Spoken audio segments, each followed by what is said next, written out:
आओ बस बस बस बस, सब ठीक हो जाएगा। सामने देखो भाई साहब, सामने देखो। अब फोन चलना नहीं चाहिए पूरी क्लास में। बस शाबाश। तुझे सेटलमेंट होगी तेरी? पीछे आगे कुछ करना तो नहीं अब? अरे बैठता तो यही है, जैसे देखिए एग्जाम्पल, फॉर एग्जाम्पल करना है ऐसा कुछ? पक्का? ठीक है। हो गया ना सब सेटल? आप फिर बीच में वो छेड़ना, बीच में बस यहाँ फोकस होना चाहिए, बिल्कुल बिल्कुल डेड फोकस। हाँ हाँ, ऐसे ही।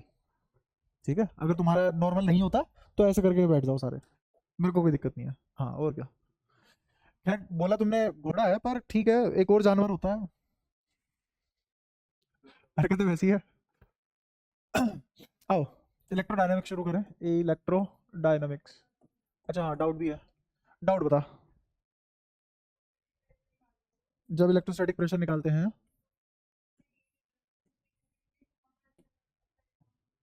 जब मैंने डीए लिया था, हाँ, तो डीए की वजह से electric field sigma by epsilon not थी, या 2 एप्सिलॉन नॉट थी?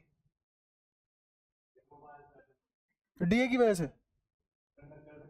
हाँ, इस छोटे से डीए की वजह से सिग्मा बाय एप्सिलॉन नॉट या सिग्मा बाय 2 एप्सिलॉन नॉट?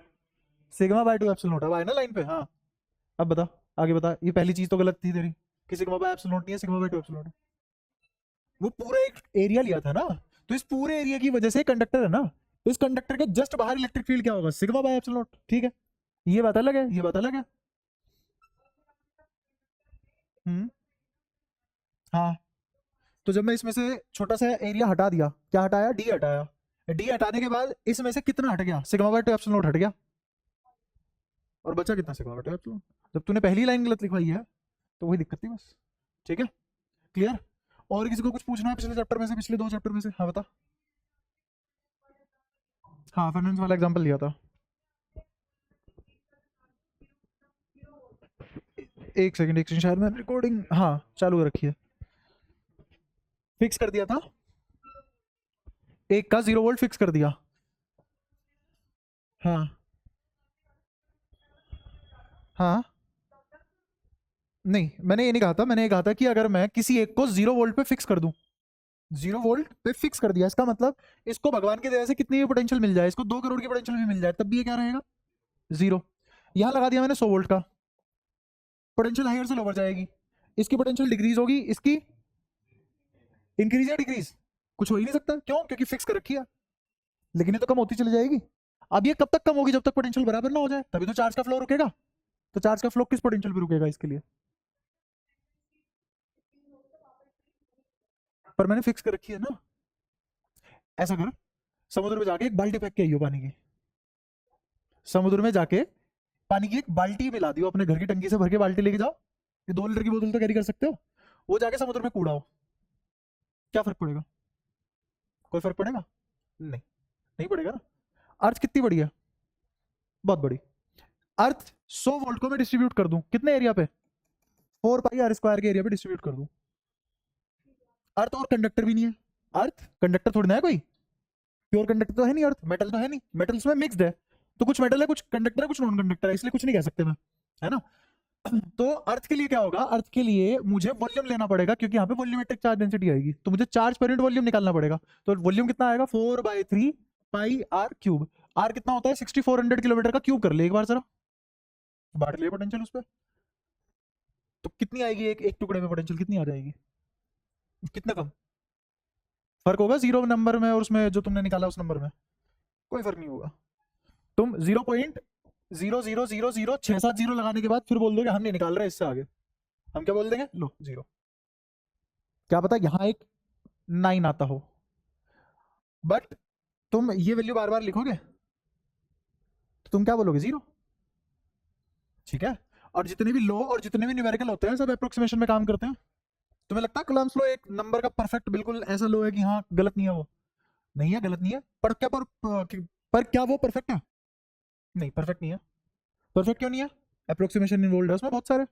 पिछली क्लास में तुमने देख लिया होगा 2.98 समथिंग कुछ आना था, हमने 3 बोल रखा है उसको। तो जितने भी लॉज होते हैं सब अप्रोक्सीमेशन पे काम करते हैं। एनएलएम के तीनों लॉज अप्रोक्सीमेशन पे काम कर रहे हैं।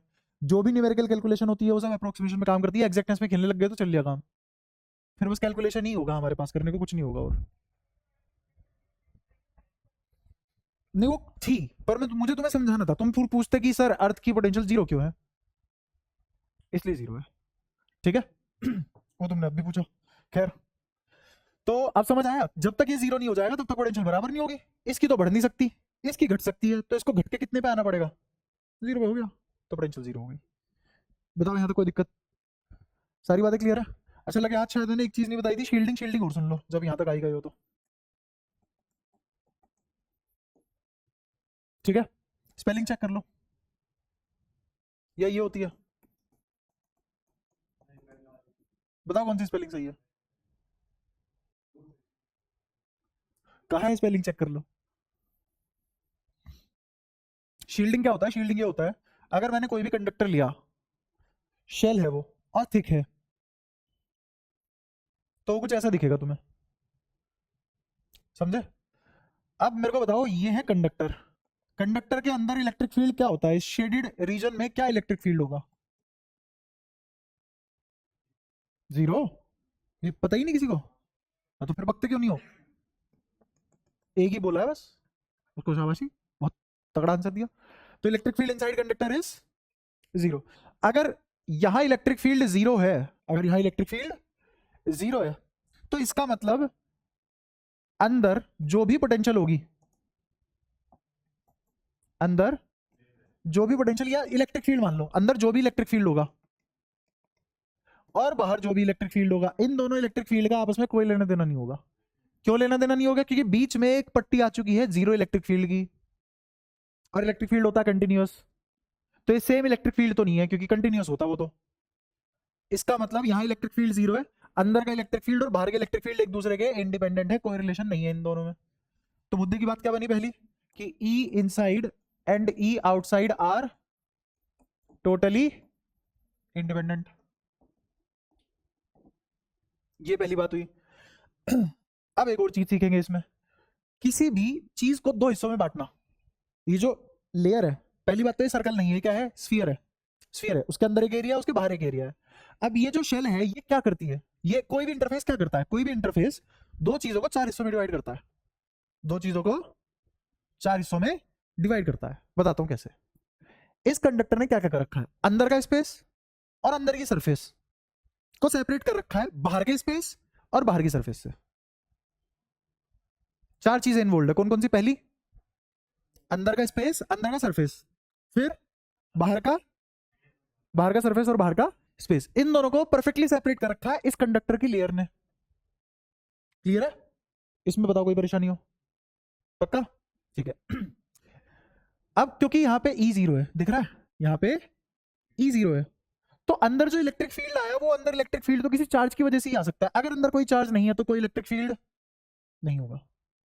तो अब इसको ऐसे भी देखो, अगर मैंने ये कंडक्टर लिया और कंडक्टर ऐसा ले रहा हूं मैं, जरूरी थोड़ी ना परफेक्टली स्फेरिकल हो, मुझे तो बस क्लोज कंडक्टर चाहिए, क्या चाहिए, क्लोज कंडक्टर चाहिए। ये 2D है 3D है, 3D है, बातें उसी की चल रही है। शील्डिंग 3D भी तो हो सकती है, 2D में शील्डिंग कर लोगे, 3D तो चाहिए ना। तो अब ये परफेक्टली स्फेरिकल नहीं है, एक स्फीयर इमेजिन करो, है ना, और उसको डिफॉर्म कर दो, एक इधर से मुक्का मार दो, उधर से मुक्का मार दो, डिफॉर्म अब ऊबड़ खाबड़ हो जाएगा, वैसी शेप बन गई है। अब ये परफेक्टली स्फेरिकल नहीं है, इतनी बात समझ में आती है। अगर अंदर चार्ज नहीं है तो अंदर इलेक्ट्रिक फील्ड नहीं होगा, क्लियर है बात। अच्छा, अगर ये कंडक्टर है तो इसमें चार्ज डिस्ट्रीब्यूशन कैसा होगा, यूनिफॉर्म चार्ज डिस्ट्रीब्यूशन कैसा होगा, क्यों, अंदर भी तो एक इंटरफेस है ना,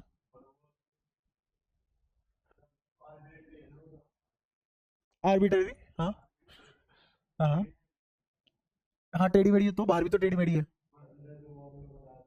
मैंने कहा अंदर स्पेस में, इंटरफेस नहीं। दोबारा सुन, कितनी चीजें सेपरेट हुई है, अंदर का स्पेस, अंदर का सरफेस, फिर बाहर स्पेस और सरफेस। मेरा चार्ज कंडक्टर में सरफेस पे तो रिसाइड कर ही सकता है ना, तो कहां रिसाइड करेगा, दोनों सरफेस पे रिसाइड करेगा ना, दो अलग अलग सरफेस है, तो उसको मैं चार्ज इनसाइड थोड़ी ना बोलूंगा, मैं उसको चार्ज इनसाइड नहीं बोलूंगा। तो चार्ज इनसाइड जीरो है, अगर यहां पे ऐसा कोई चार्ज फैल जाता है तो still charge inside is zero. Charge कहां है, सिर्फ और सिर्फ सरफेस पे है, कौन से वाले, अंदर वाले सरफेस पे।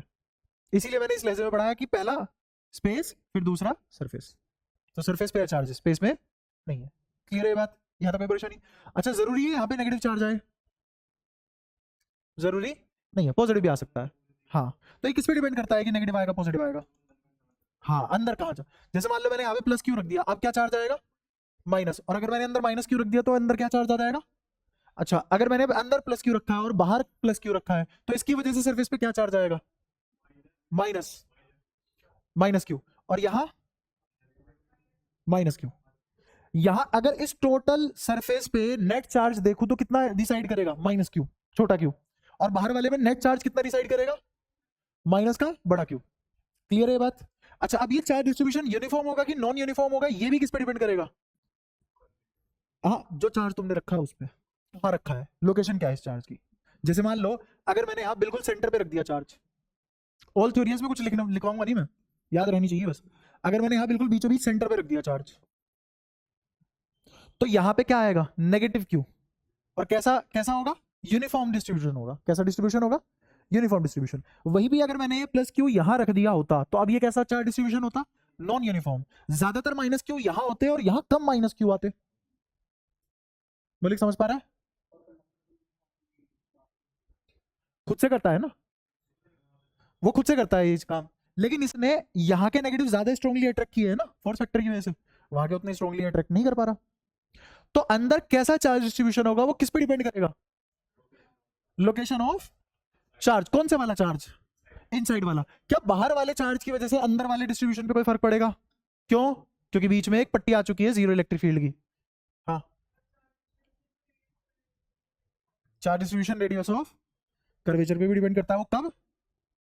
जब खुद से होना दिए था, जब उसको खुद से होने, यहां खुद से थोड़ी ना होने दे रहा हूं मैं, है ना। यहां पे तो रेडियस ऑफ कर्वेचर कांस्टेंट है, यहां रेडियस ऑफ कर्वेचर डिफरेंट है। अगर मैं यहां एक ऐसी चोच बना देता और ये चार्ज ना रखता तो चार्ज डिस्ट्रीब्यूशन सबसे ज्यादा कहां होता? उस कोने पे, है ना। लेकिन अगर मैंने यहां चार्ज रख दिया तो अब इस चार्ज की वजह से डिस्ट्रीब्यूशन आएगा ना, एक एक्सटर्नल फोर्स आ चुका है, बाहर से अब चीजें हो रही है। अगर कहानी इसी के ऊपर छोड़ दी जाए तो ये किसके हिसाब से डिस्ट्रीब्यूट करेगा? रेडियस ऑफ कर्वेचर के हिसाब से। और अगर परफेक्ट है, मतलब ऐसा स्फीयर स्फेरिकल है, या फिर रेडियस ऑफ कर्वेचर कांस्टेंट है, तो यूनिफॉर्म डिस्ट्रीब्यूशन आएगा। कब? जब बाहर, बाहर कह रहा हूं सॉरी, जब कोई एक्सटर्नल फोर्स या एक्सटर्नल चार्ज ना हो। लेकिन अब मैंने बाहर से एक चार्ज रख दिया ना अंदर ले जाके, तो ये जो अंदर चार्ज है इसके हिसाब से डिस्ट्रीब्यूशन होगा, यहां भी यहां भी। तो अंदर वाले इंटरफेस पे या अंदर वाले सरफेस पे चार्ज डिस्ट्रीब्यूशन सिर्फ और सिर्फ अंदर वाला चार्ज कहां रखा है उस पर डिपेंड करेगा। अब मैं कहानी लिखवा नहीं रहा हूं, ये तुम्हारी बुद्धि में होनी चाहिए, क्योंकि इतनी बड़ी रामचरितमानस नहीं है ना, बहुत कॉम्प्लेक्स बात है, बहुत आसान सी बात है। पक्का चलेगा? गुरान, तेरे को नींद आ रही है फिर से? देख ले, आ रही है ना? और पिछले 12-15 मिनट से आ रही है, आ रही है। क्योंकि मैं सोच रहा था मैं एक बार अपना टॉपिक खत्म करके तब बात करूंगा इससे।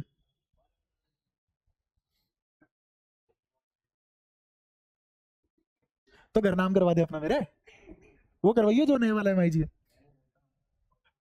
ऐसे नहीं। किराए पे चढ़ाऊंगा। नहीं नहीं भाई, इतना भी जाट नहीं हूं मैं, कब झालू चीजें, कम हूं थोड़ा, कोशिश करके देख लो।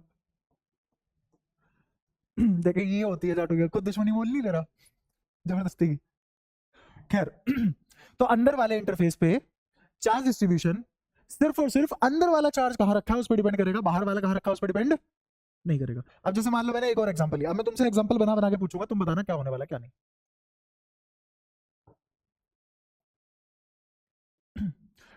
मैंने यहां बाहर एक चार्ज रखा, अंदर बताओ चार्ज डिस्ट्रीब्यूशन पे कोई फर्क पड़ेगा क्या? नहीं। मैंने यहां चार्ज रखा, अंदर वाले पे कोई डिस्ट्रीब्यूशन पे फर्क पड़ेगा क्या? मैंने यहां चार्ज रख दिया, अंदर वाले पे अब डिस्ट्रीब्यूशन में फर्क पड़ेगा क्या? पड़ेगा। मैंने यहां चार्ज रख दिया, अंदर वाले पे कोई फर्क पड़ेगा डिस्ट्रीब्यूशन पे? मैंने यहां चार्ज रख दिया, फर्क पड़ेगा डिस्ट्रीब्यूशन पे? हाँ। क्या चार्ज अब यूनिफॉर्म डिस्ट्रीब्यूट होगा? हाँ। क्या अब चार्ज यूनिफॉर्म डिस्ट्रीब्यूशन होगा? नहीं। बाहर वाले कहीं भी रख दो उससे कोई फर्क नहीं पड़ता, अंदर वाला कहां रखा उससे फर्क पड़ता है, सिर्फ किस पे? अंदर वाले पे, बाहर वाले पे नहीं। अब सेम कहानी मैं तुम्हारे सामने किसकी पिरोने वाला हूं कि बाहर वाले इंटरफेस पे चार्ज डिस्ट्रीब्यूशन किस पे डिपेंड करेगा? बाहर वाले चार्ज के। अगर मैंने अंदर कोई चार्ज रख दिया, इस बाहर वाले सरफेस पे कोई चार्ज डिस्ट्रीब्यूशन पे फर्क पड़ेगा? अगर मैंने चार्ज यहां रख दिया तो कोई फर्क पड़ेगा, लेकिन अगर मैंने यहां कोई चार्ज रख दिया अब फर्क पड़ेगा? अब फर्क पड़ेगा। ठीक है। क्या ये यूनिफॉर्म डिस्ट्रीब्यूशन होगा चार्ज का बाहर वाले सरफेस पे? नहीं, क्योंकि ज्यादातर नेगेटिव यहां रिसाइड करेगा, पीछे की तरफ कम रिसाइड करेगा, लेकिन नेट चार्ज कितना आ जाएगा सरफेस पे, माइनस कैपिटल क्यू, है ना। अच्छा मैंने यहां रख दिया प्लस क्यू। अब यूनिफॉर्म डिस्ट्रीब्यूशन, नॉन यूनिफॉर्म बाहर वाले पे, नॉन यूनिफॉर्म। अगर मैंने इस पे ऐसे बिखेर दिया चार्ज, डाल ही दिया इसी के सरफेस के ऊपर ही डाल दिया, तो अब कैसा डिस्ट्रीब्यूशन, यूनिफॉर्म। तो बाहर वाले सरफेस पे चार्ज डिस्ट्रीब्यूशन सिर्फ बाहर चार्ज कहां रखा है और कैसे दिया गया उस पर डिपेंड करेगा, अंदर वाले से कोई मतलब नहीं है। क्यों? क्योंकि बीच में एक इलेक्ट्रिक फील्ड जीरो की पट्टी आ चुकी है, ठीक है, 3D में। ये सारी कहानी किसमें चल रही है, 3D सरफेसेस की चल रही है। कहां अंदर रख रहा है, बाहर रख रहा है, बाहर रखा है ना, तो भी कैसा आएगा, नॉन यूनिफॉर्म डिस्ट्रीब्यूशन आएगा और सिर्फ बाहर वाले पे आएगा, उसकी वजह से डिस्ट्रीब्यूशन अंदर वाले पे कोई फर्क ही नहीं पड़ेगा, ठीक है ना। क्योंकि 3D यही तो बता रहा हूं तब से। एक स्फीयर इमेजिन करना, अब जेड में रख, वाई में रख और एक्स में रख, तो या तो वो पॉइंट अंदर लाया करेगा या बाहर लाया करेगा, तो ये कहानी हो सकती है। अंदर वाले की कहानी अंदर तक सीमित रहेगी, बाहर वाले की कहानी सिर्फ बाहर तक सीमित रहेगी। बाहर वाले इंटरफेस पे जो भी डिसीजन लिया जाएगा अब जगह है तो बाहर वाले की वजह से, और अंदर वाले चार्ज पे जो डिस्ट्रीब्यूशन लिया जाएगा वो सिर्फ और सिर्फ अंदर वाले की वजह से। क्लियर है सारी बातें? पक्का? ऐसा क्यों है?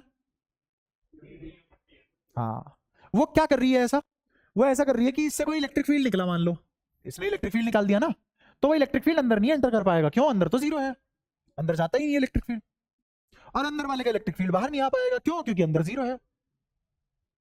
तो इन दोनों के इलेक्ट्रिक फील्ड एक दूसरे को छेड़ नहीं सकते। शील्डिंग समझ आई? इसे बोलते हैं शील्डिंग। यूज ये है कि मान ले मैं, मेरे ऊपर एक इलेक्ट्रिक फील्ड आ रहा है, मुझे उससे बचना है, तो कैसे बचूंगा? एक कमरा बनाऊंगा मेटल का, उसके अंदर घुस जाऊंगा, ठीक है। तो मेरे तक कोई इलेक्ट्रिक फील्ड, क्योंकि अंदर चार्ज जीरो है और बाहर कितना भी चार्ज होता रहे, किसी चार्ज से ही तो आता है इलेक्ट्रिक फील्ड, बाहर कुछ भी चार्ज हो तो वो सिर्फ और सिर्फ कहाँ रिसाइड कर सकता है, उसकी वजह से चार्ज बाहर, अंदर तो कोई फर्क ही नहीं पड़ेगा।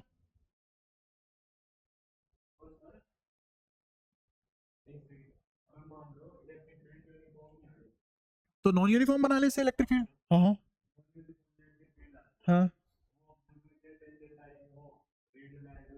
हम्म हम्म। कंडक्टर पे कभी भी टेंजेंट इलेक्ट्रिक फील्ड आ सकता है फिर? अरे आ जाती है। हाँ, कंडक्टर में, कंडक्टर में चार्ज फ्लो करता ही कहाँ है, रो क्या होता है कंडक्टर में, वो तो मैं अभी पढ़ाऊंगा ना, क्या रीजन है वहां का।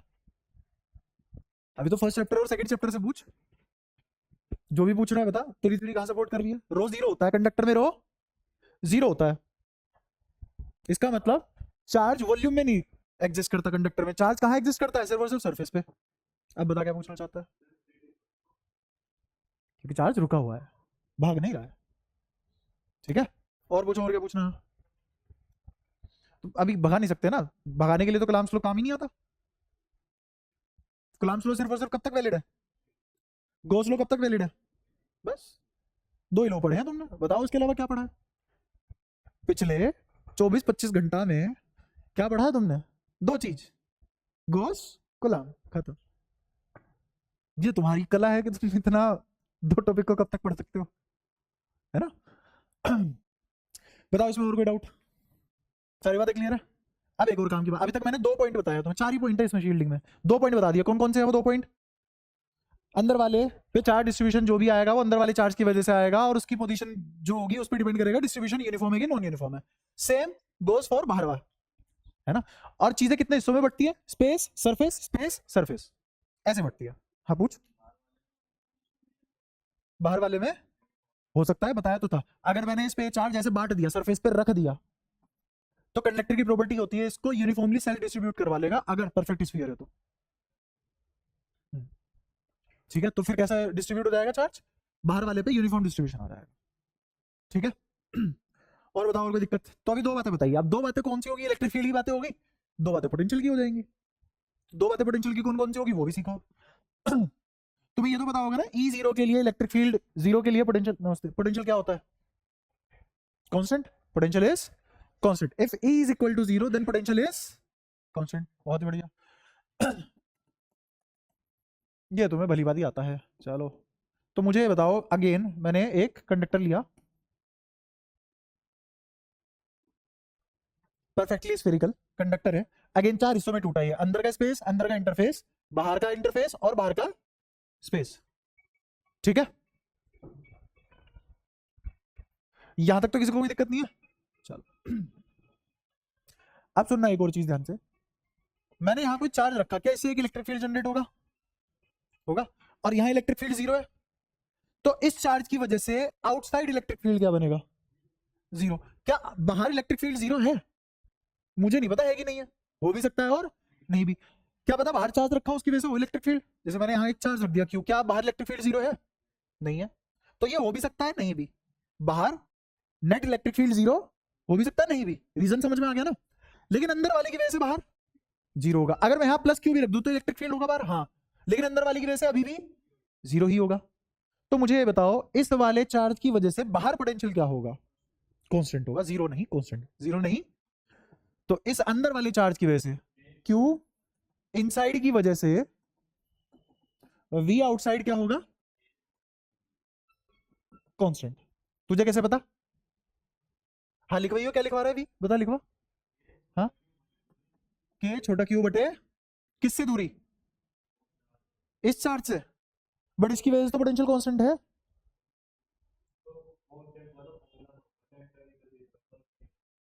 अच्छा तो लिखवा एक बार, नीचे क्या लिखूं? दूरी बता, क्या लिखूं? आर। आर फिक्स है। तो एक पॉइंट की बात कर रहा है, मैं तो यहाँ की भी बात कर रहा हूँ, यहाँ की भी। तूने जो फॉर्मूला लिखवाया वो तो दूरी पे डिपेंड कर रहा है। एक पॉइंट की बता दी, आ गई एक पॉइंट की। लेकिन अब तू इस वाले पॉइंट के लिए फॉर्मूला लिखवा, क्यों? तो इसका मतलब गलत बताइए तूने। बात सिर्फ और सिर्फ पता है कहां तक सही है? सिर्फ यहां तक सही है बात। और अगर तुम में बिल्कुल ज्यादा ही ऐसा है कि हमें तो निकालनी है, हम बने साइंटिस्ट, तो निकाल लेते हैं। सबसे आसान पॉइंट कौन सा है जहां पे मैं अंदर वाली की वजह से बाहर पोटेंशियल निकाल सकता हूं? बाहर, अंदर वाली की वजह से बाहर कांस्टेंट है हर पॉइंट पे, तो सबसे आसान पॉइंट कौन सा है? सबसे आसान पॉइंट है, बीच में इलेक्ट्रिक फील्ड 0 है। सबसे आसान पॉइंट है इन्फिनिटी। इन्फिनिटी पे कितना होगा? तो हर जगह कितना होगा? कांस्टेंट है, और वो कांस्टेंट 0 है। अब देख ले, पूछ मेरे से, यहां कितना होगा, यहां कितना होगा, यहां कितना होगा, यहां कितना होगा? 0। क्या बाहर हर पॉइंट पे कांस्टेंट होगा? अंदर वाली चार्ज की वजह से वी आउटसाइड हमेशा कांस्टेंट होगा, और मुझे पता है इन्फिनिटी पे कितना होता है? 0। और हर जगह कांस्टेंट है, तो हर जगह कितना हो गया? मतलब चालाकी समझ आई? कोई दिक्कत? अब बाहर वाले की वजह से अंदर वाले पे खेल लेते हैं। बाहर एक चार्ज रखा, बाहर वाले चार्ज की वजह से अंदर कोई इलेक्ट्रिक फील्ड आ सकता है क्या? नहीं। अगर अंदर इलेक्ट्रिक फील्ड 0 है बाहर वाले की वजह से, तो अंदर पोटेंशियल कैसी हो जाएगी बाहर वाले की वजह से? कांस्टेंट। और वो कितनी होगी? नहीं पता। 0 कैसे हो जाएगी? इन्फिनिटी तो है ही नहीं यहाँ। तो हम क्या बोलेंगे कि v कैसा है? v inside due to q outside क्या है? Constant. Value can not be determined. ऐसा नहीं है, डिटरमाइन कभी भी नहीं कर सकते। अगर डेटा दिया और फिजिबल कंडीशन दी तो डिटरमाइन कर सकते हैं, लेकिन हमारे सिलेबस में नहीं है। तो मैं कभी कोई ऐसा क्वेश्चन नहीं देगा कि बाहर वाले की वजह से अंदर पे पोटेंशियल निकलवा दे। हाँ पूछ। अंदर छोटा क्यों? ले हटा दिया, खत्म। आगे आप बता। हाँ बाहर बड़ा क्यों है? बाहर वाले सरफेस पे ही करा सकता, अंदर वाले पे तो करा नहीं सकता। समझ गया ना? अब तुम खुद सोचो कि ये टॉपिक मुश्किल था क्या पढ़ना, है ना? बट जब मैंने एक ही बात 15-15 बार बोली है, तब जाके तुम्हारे जहन में बैठी है वो। मैं कहा यार स्लो चलूं मेरी मजबूरी है। क्या सारी बातें समझ आई? शील्डिंग खत्म, ठीक है। शील्डिंग आने के बाद अब आते हैं इलेक्ट्रोडायनेमिक्स पे, ठीक है। अब इलेक्ट्रोडायनेमिक्स में जहां इसने क्वेश्चन शुरू किया था वहीं से शुरुआत करते हैं। इलेक्ट्रोडायनेमिक्स में क्या होता है? चार्ज मूव करेगा, चार्ज मूव करेगा मतलब मोशन में आएगा, ठीक है। और हम किसके किसके अंदर मोशन पढ़ेंगे चार्ज का? इन कंडक्टर, इन सिर्फ कंडक्टर के अंदर ही हम पढ़ेंगे। हाँ पूरे चैप्टर में, पूरे चैप्टर में। मतलब इलेक्ट्रिसिटी कंडक्ट करानी है ना हमें, तो कंडक्टर ही तो लेना पड़ेगा। कि सर ये लो छड़ी, बाबूजी की लकड़ी की बनी हुई, इसमें करंट दौड़ाओ, वो तो नहीं हो पाएगा। हाँ क्या? हाँ चैप्टर 3 स्टार्ट हो गया, ठीक है। क्या? डंडी आग लगाने पे जल जाती है, और हाँ इलेक्ट्रिसिटी से कब जलेगी? जब तुम बहुत ज्यादा पोटेंशियल दे दोगे। इतनी ज्यादा पोटेंशियल दे दोगे कि वो कंडक्शन बैंड में आने से पहले ही खत्म हो चुका है, वो परमानेंट फ्री हो चुका है, अब वो मटेरियल से ही फ्री हो चुका। और मटेरियल से फ्री होने का मतलब तुमने मैटर ही लूज कर दिया, और मैटर लूज करने का मतलब लकड़ी की राख बना दी। ये कहानी तुम्हें समझ में आएगी समय कंडक्टर में। राख में इलेक्ट्रॉन में क्या होता है, मास। ठीक है तूने एटम ये अलग कर दिया उसके। अब राख को जब इकट्ठा करेगा तो सेम वेट मिलेगा जो लकड़ी का था।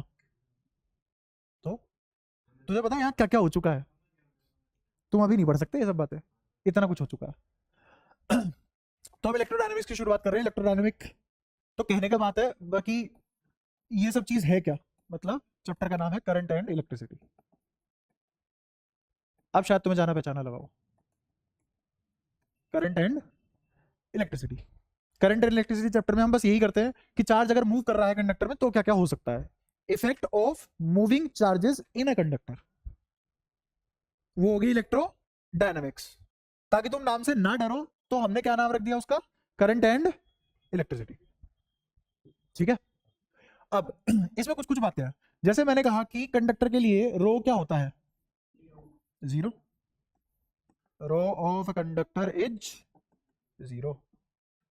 फिर से आ रही है, हाँ हाँ।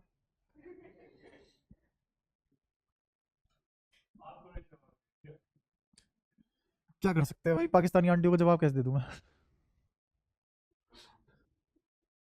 खैर रो कंडक्टर, तुम किस दिन ना ऐसी बात रिकॉर्ड करवा लोगे मेरे साथ, वैसे ही कुछ नहीं चल रहा, बंद और करवा दोगे शुरू होने से पहले।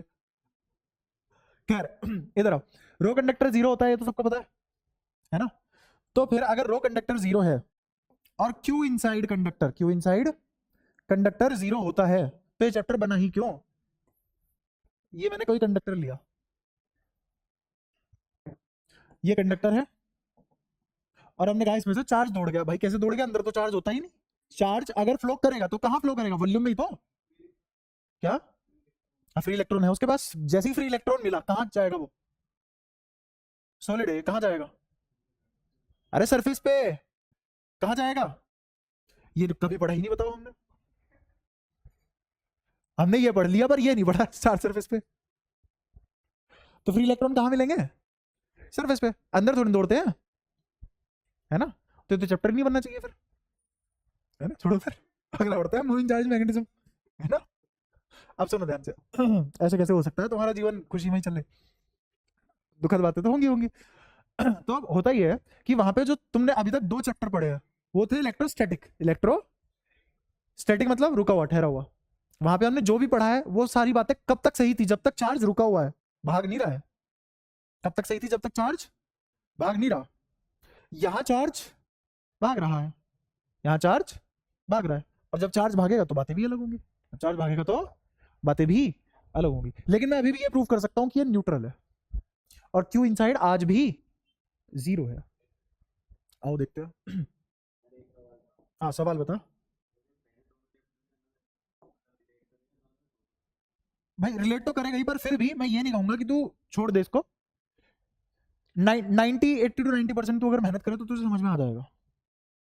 ठीक है, अगर मैं ये बोल दूं कि तुझे ठीक है यार बिल्कुल 100% समझ में आ जाएगी सारी बातें बिना पिछले दो चैप्टर के, तो वो पढ़ाता ही नहीं। हाँ नहीं, अंडर क्यों नहीं आएगी, तो तेरी तेरी मान्यता है ना। तो एक बार मेहनत करके देख, फिर बात करियो मेरे से कि नहीं आएगी। ये मानना, देख मैं बताता हूँ इसके, इसका नुकसान क्या हो रखा है। इसका नुकसान ये हो रखा है, अगर तुम, ये एक पेपर होता है, सरकारी पेपर होता है ना, इंस्पेक्टर इंस्पेक्टर बनने के, सीजीएल वगैरह, है ना। तो इसमें 10वीं तक का सिलेबस आता है। तुझे पता है ग्रेजुएशन करा हुआ बंदा, बीटेक करा हुआ बंदा, उसको ऐसा लगता है इम्पॉसिबल है नौकरी निकालना। पता है क्यों, क्योंकि पूरी दुनिया में ना ये फैला हुआ है कि 400 घंटे मैथ्स पढ़ने में लगते हैं, 400 घंटे जीएस में लगते हैं, 200 घंटे इंग्लिश में लगते हैं। ये तो टीचर पढ़ाता है, तुम्हें अपने एंड से उसका डबल पढ़ना है। वो पता है क्यों है ऐसा, क्योंकि उन टीचरों ने और उन जो बच्चे उनसे पढ़ते हैं, उन ऑडियंस ने एक्सेप्ट कर लिया हमारा IQ जीरो है, हमें छठी क्लास से भी डाउन लेवल के बच्चे। क्या ऐसा है सच में, नहीं। पोटेंशियल कुछ और है उनकी, लेकिन वो अपनी पोटेंशियल किसके हिसाब से डिसाइड कर रहे हैं, सामने वाले के हिसाब से डिसाइड कर रहे हैं। तो कैसे कर सकता अपनी पोटेंशियल डिसाइड कि मेरे को नहीं आ सकता समझ में, क्या तूने ट्राई किया, पहले ट्राई कर तब ये बोलियो मेरे से आगे जिंदगी में कि मेरे को नहीं आ सकता। सारी बात है ट्राई की, एफर्ट की, एफर्ट डाल के देखिए एक बार तो इतनी गलत बात आगे से तो मत करियो, देख, है ना।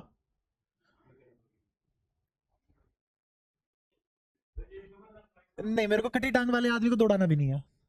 You can do it. एक काम करना है, इसे बाद में समझाते हुए जाना है ना, तू तू अभी ये समझ। हाँ यहाँ देखो, इसके अंदर कुछ चार्ज है, वो चार्ज कहाँ है? सरफेस पे। और मैटर कहाँ भरा हुआ है? वॉल्यूम में। वॉल्यूम में। वहां क्या है? मैटर। मैटर के पास चार्ज है, लेकिन जितना पॉजिटिव उतना नेगेटिव। उसके बाद जगह नहीं है, उसके बाद जगह नहीं है। तो जितने वॉल्यूम में जितना चार्ज आ सकता है, जितने वॉल्यूम में जितना चार्ज आ सकता है, उसी के हिसाब से तो डिसाइड होता है ना कि वो कंडक्टर है, इंसुलेटर है या सेमीकंडक्टर है। याद करो वो दिन जब मैंने कहा था कि हमने 3 बाइफर्केशन की ही क्यों है, जब हर चीज दुनिया में न्यूट्रल ही है। याद है वो लेक्चर? पहला दूसरा था, पहला दूसरा था। तो मैंने कहा था कि ये 3 चीजों में बांटा क्यों ने, कैटेगराइज क्यों कर दिया, कंडक्टर है, सेमीकंडक्टर है और इंसुलेटर, जब सब कुछ न्यूट्रल है। पढ़ा था?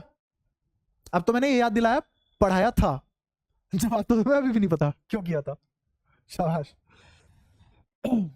तो यहां पे दोबारा बात करते हैं इस चीज के ऊपर। ये कंडक्टर है।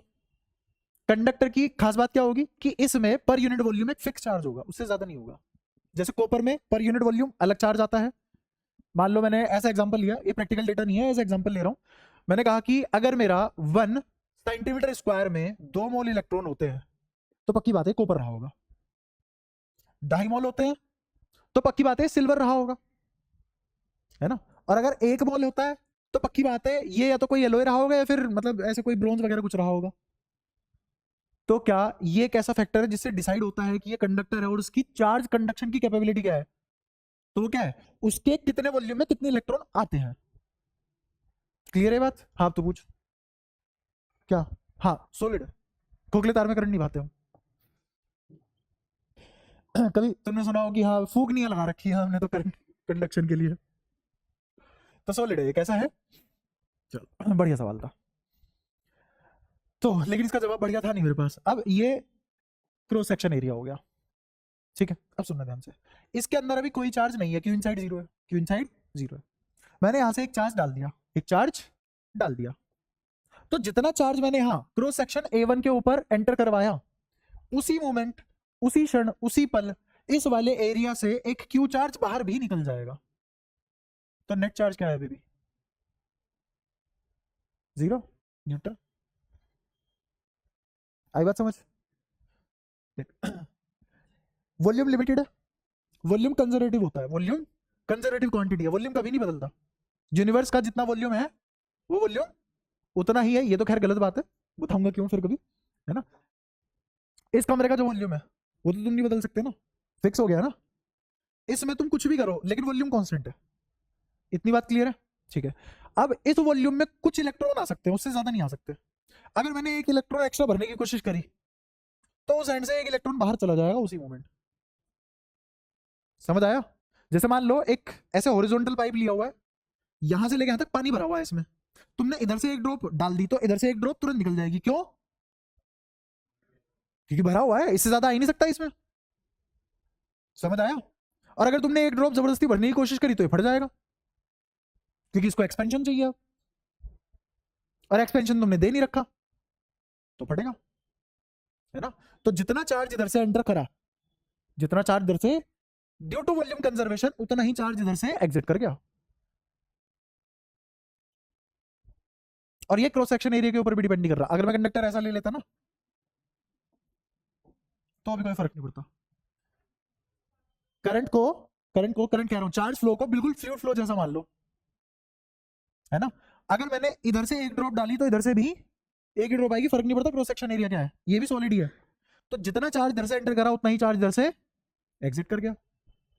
तो चार्ज अभी भी क्या है? जीरो। अभी भी कैसा है? न्यूट्रल। लेकिन अब चार्ज जरूर मूव कर रहा है। तो ये सारी बातें होने के बाद भी चार्ज फ्लो कर रहा है ना। तो ये गलत हुआ ना ये गलत हुआ आज भी। क्लियर है? यहां तक बताओ कोई बात परेशान कर रही हो? क्रॉस सेक्शन एरिया की वजह से वेलोसिटी बदल जाती थी। हाँ नहीं, क्यों होगा? कंपेयर तो कर, किसको किससे कंपेयर करना चाह रही है बता। चार्जेस ड्रॉप, ठीक है। हाँ चार्ज ही तो डाल सकते हैं, चार्ज या पानी, हाँ चार्ज डाल दिया, इतना ही चार्ज इधर से निकल गया, क्या लेना देना है इस चीज का क्रॉस सेक्शन से? अच्छा चार्ज की वेलोसिटी, हाँ चार्ज की वेलोसिटी बदल सकती है, चार्ज की वेलोसिटी बदल सकती है, जैसे वहां पे भी क्या है, अगर ये क्रॉस सेक्शन एरिया बड़ा है तो यहाँ धीरे निकलेगा ड्रॉप, और यहाँ से तेज डालना पड़ेगा, ठीक है, पक्की बात है, क्रॉस सेक्शन एरिया बड़ा हो जाता है तो वेलोसिटी घट जाती है, हाँ, इक्वेशन ऑफ कंटिन्यूटी। अब सुनो ध्यान से और बातें तो इसका मतलब एरिया ऑफ क्रॉस सेक्शन से इस पे कोई फर्क नहीं पड़ रहा। अब हम इस चार्ज के फ्लो के रेट को निकालते हैं, इस चार्ज के फ्लो के रेट को निकालते हैं, चार्ज फ्लो कर रहा है, रेट मतलब कितने समय में कितना चार्ज फ्लो कर रहा है, कितने समय में कितना, उसका वेलोसिटी से कोई लेने देना नहीं है भाई साहब, अपने दिमाग से निकाल दो, बहुत फितूर बैठा होता है दिमाग में, वेलोसिटी से कोई लेने देना नहीं है। अब सुनना ध्यान से, मैं क्या कहना चाह रहा हूं, मैंने कहा कि इसी वाले एग्जांपल पे आ जाओ, क्या दो different different area of cross section है मेरे पास, यहां से 1 सेकंड में 3 कूलाम्ब चार्ज एंटर किया, तो यहां से भी 1 सेकंड में कितना चार्ज बाहर जाएगा, क्योंकि मैंने कहा था साइमल्टेनियस प्रोसेस है, जिस मोमेंट यहां 3 कूलाम्ब एंटर करा उसी मोमेंट यहां से बाहर निकल गया, कहां है उसमें क्रॉस सेक्शन, और रेट क्या है चार्ज के फ्लो करने का, 1 सेकंड में 3 कूलाम्ब, 1 सेकंड में 3 कूलाम्ब, आई बात समझ, पक्का? तो मैंने क्या डिफाइन किया, rate of flow of charge, और इसको क्या लिखा मैंने, d q by d T,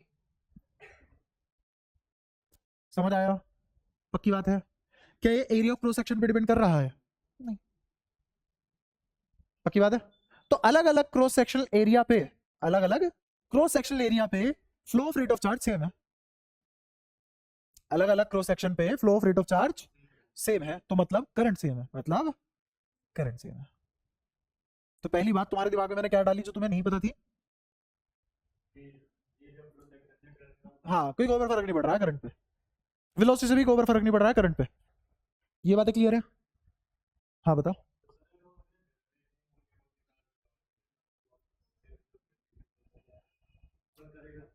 पहले पहुंच तो जवां तक, पढ़ तो ले तो ना, है ना अच्छा अब ये बात मैंने तुम्हें समझाई, अगर मैं तुम्हें ये बताता कि Q बाई टी तुमने 10वीं में पढ़ा है, ये है करंट, बढ़ो आगे, क्या फायदा था, पता ही था तो हम तो वो पढ़ेंगे ना जो किताब में है और जिसकी जरूरत है, जो चीज तुम खुद से कर सकते हो बार बार रखने का क्या फायदा है ना, तो हमने यहाँ एक चीज बहुत ही क्रूशल समझी कि क्रॉस सेक्शन पे फर्क नहीं पड़ रहा, ठीक है। अच्छा अब एक और चीज, मैंने तुम्हें कहा जितना चार्ज एंटर किया उसी क्षण उतना ही चार्ज लीव भी तो कर रहा है, entering charge is equal to leaving charge, exiting charge, इतनी बात क्लियर है सबको, इसी चीज को बोलते हैं Kirchhoff's first law, Kirchhoff's first law, तो क्या है Kirchhoff's first law, rate of flow of charge at any cross section is same, तो मैंने तुमसे कहा कि मेरे पास इधर से करंट I1 आया, इधर से करंट I3 चला गया, इस ब्रांच में बताओ कितना करंट जाएगा या आएगा, हाँ इस वाली ब्रांच में, यहां से I1 आया, यहां से I3 निकल गया, तो तुम्हें लगता है यहां I2 मान लो, I2 मान लो जा रहा है, तो तुम्हें लगता है I3 बराबर I1 प्लस I2 होगा, क्योंकि जितना करंट आया उतने को जाना भी पड़ेगा वरना फट जाएगा क्रॉस सेक्शन, वॉल्यूम कंजर्वेटिव है ना तो क्या यहां से मैं I2 नहीं निकाल सकता, I3 माइनस I1, ये सब कब कह पाए हो तुम, जब तुम्हें ये सब बातें पता थी, अगर यहाँ पे क्रॉस सेक्शन बड़ा हो छोटा हो या ज्यादा बड़ा हो या ज्यादा छोटा हो उससे कोई फर्क पड़ता है इस बात पे, नहीं, यही है किरचॉफ फर्स्ट लॉ, क्या पढ़ा अभी अभी हमने किरचॉफ फर्स्ट लॉ, क्या इसको ऐसे नहीं बोल सकता मैं कंजर्वेशन ऑफ चार्ज की तरह, पहले क्या था चार्ज जीरो, अब कितना है चार्ज जीरो, तुम्हें पता है ना चार्ज कंजर्व रहता है सिस्टम पे, सिस्टम पे चार्ज कंजर्व रहता है, इसका मतलब Q initial zero, Q final भी जीरो, तो ये किसको एक्सप्लेन कर रहा है, explaining conservation of charge, explaining conservation of charge. कभी कभी अगर अच्छा पेपर बनता है या फिर मास्टर अच्छा पेपर बनाता है, मास्टर अच्छा होता है पेपर बनाने वाला, वो ऐसे ऐसे सवाल पूछ लेता है कि किरचॉफ्स का कौन सा लॉ चार्ज कंजर्वेशन को एक्सप्लेन करता है और कैसे, क्या आप तुम इसका आंसर कर सकते हो, हाँ बता हाँ मान लिया कंडक्टर, हाँ हम्म हाँ हाँ हाँ, क्या हो भी सकता है, बिल्कुल हो सकता है, बिल्कुल हो सकता है, पर दोनों ही केस है, हो भी सकता है और नहीं भी, मैंने ये नहीं कहा हो गई होगा पक्का, क्योंकि अब तूने मिक्स कर दिया चीजें, इंसुलेटर प्लस कंडक्टर। हाँ, तो वो एंटर भी नहीं करेगा। तुझे करंट अगर रोकना है या चार्ज का फ्लो रोकना है तो तू एक ही तरीके से रोक सकता है बस, वो है पोटेंशियल ऐसी लगा कि इलेक्ट्रॉन की डायरेक्शन जाने की उल्टी हो जाए जितनी इधर आने की टेंडेंसी है। और कोई तरीका है नहीं, ऐसा तो है नहीं कि तू हाथ से रोक देगा कंडक्टिविटी, करंट जा रहा है तार में से, इसने तार पकड़ ली, मैं रोकता हूँ, बल्ब बन के रह जाएगा, एक्सरे हो जाएगा वहीं। हाँ, नहीं वो तो हीट की वजह से भी हो जाता है कभी कभी, हीट हीट हीट हीट। अभी तक जो तुमने पढ़ा है वो मेरे सामने इसलिए मत बोलो क्योंकि वो सब गलत है, मुझे पता है पहले से ही। नहीं डाउट तुम पूछो, पर जो तुम इधर उधर से सुनते हो ना, जिनकी कोई क्रेडिबिलिटी नहीं है, जिन बातों की कोई लेजिटिमेसी नहीं है, वो क्लास में बोलना बेकार है। वो क्लास में बोलना क्या, सुनी सुनी बातों को अगर तुम ऐसे डाउट पूछोगे तो टाइम बहुत लग जाएगा पढ़ने में और फालतू बातें करते रहेंगे हम। तो वो डाउट नहीं है, वह सुनी हुई बात को तुम वेरीफाई करना चाहते हो सच है कि नहीं, वो तो वेट कर लोगे अपने पता लग जाएगी, है ना। तो आओ दोबारा शुरू करते हैं अपना खेल। हमने क्या पढ़ा अभी तक, किर्चॉफ्स फर्स्ट लॉ जो किसको एक्सप्लेन कर रहा है, कंजर्वेशन ऑफ चार्ज को एक्सप्लेन कर रहा है ना, कि यहां इस क्रॉस सेक्शन पे, यहां क्रॉस सेक्शन होगा ना, इस क्रॉस सेक्शन पे जितने समय में नेट चार्ज जो आया उसी टाइम में नेट चार्ज निकल भी गया, समझ आया। तो rate of flow of charge यहां पे और rate of flow of charge यहां पे और rate of flow of charge यहां पे, ये बराबर है, और टाइम सेम है, जितने समय में ये इधर राइट हैंड साइड में कहानी रची गई है उसी समय उसी मोमेंट राइट हैंड साइड वाली कहानी रची गई है लेफ्ट हैंड के through. Dt compare, change in charge compare, तो तुम्हें कुछ कुछ ऐसा नहीं दिख रहा, Q1 प्लस Q2 बराबर Q3 conservation of charge, initial बराबर फाइनल, अगर जीरो भी नहीं है तो। क्या दोनों तरीके से तुम्हें समझ में आ चुका है, पक्का। ठीक है, अब और आगे की बात करते हैं। अभी तक हमने ये देखा कि एक्चुअल में करंट क्वांटिटी है क्या। अब इसमें एक और क्रिटिकल पॉइंट पता है क्या है, अगर इस पॉइंट पे जितना चार्ज आया, इस पॉइंट पे जितना चार्ज आया किसी टी टाइम में, उसी टी टाइम में उतना ही चार्ज लीव करेगा, है ना। एक पॉइंट की बात कर रहा हूं, किस पे, at a point, at a point की बात हो रही है। तो ये क्या है, क्यू कमिंग और ये क्या है, क्यू लीविंग।